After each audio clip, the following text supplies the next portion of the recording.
MovieWeb.com.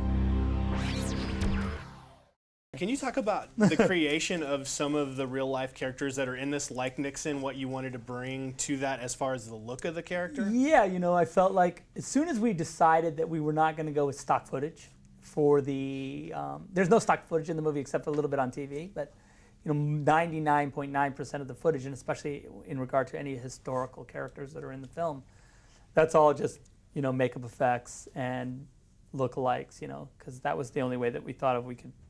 Because once you establish that you're going with lookalikes, you can kind of like, it's like Frost Nixon or the Queen or whatever. It's like you just the world. You just say, okay, that's that person. Like you start to, once you get the vocabulary of the movie, you get it. So, yeah, I mean, that was quite. It was quite a process in looking for those doubles or looking for those people that we thought looked like a little bit like Nixon, and then I mean. Like his nose is a little bit bigger than Nixon's nose, and not much bigger though. If you actually look at a profile of Nixon, it's pretty crazy.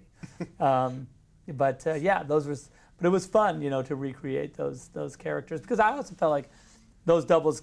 The point of it is to give the movie some sort of pop culture reference point. So you're in this movie with these crazy superheroes, but as soon as you can like see a Nixon or see a Kennedy, you can kind of find your place. They're like islands of reality inside of this sort of world that is kind of, this mystical, like imaginary world, but you can sort of like, oh, right, Nixon, got it.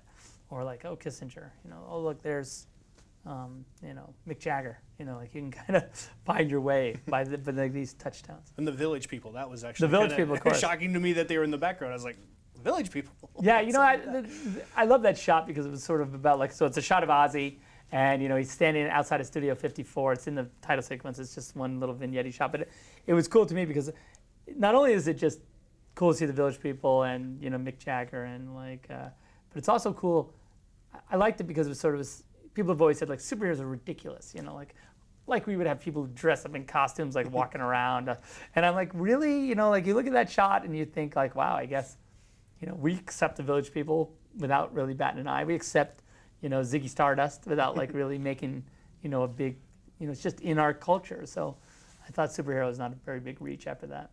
Well, can you talk a little bit about the pre-production work that went into establishing each and every shot in this film? Because, I mean, each one is like a postcard in and of itself, and it's just a beautiful film to look at. Yeah, I look at, my process is I draw, so I started drawing the movie. I draw every frame. It's like over 2,000 drawings to, that make up the movie, maybe closer to 3,000.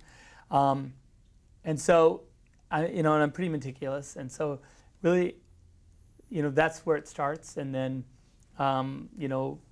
the shots go to my production designer, my cinematographer, and we all constantly consult on every aspect of it, and till the day, as well as Michael Wilkinson, the costume designer, and like, to me, they all know each other really well, and we've all sort of worked together before, so to create this kind of, relationship that like leads us to this single frame that we're trying to create, and it's done with a lot of meticulous design, but hopefully I'm steering it so it has a consistency to it.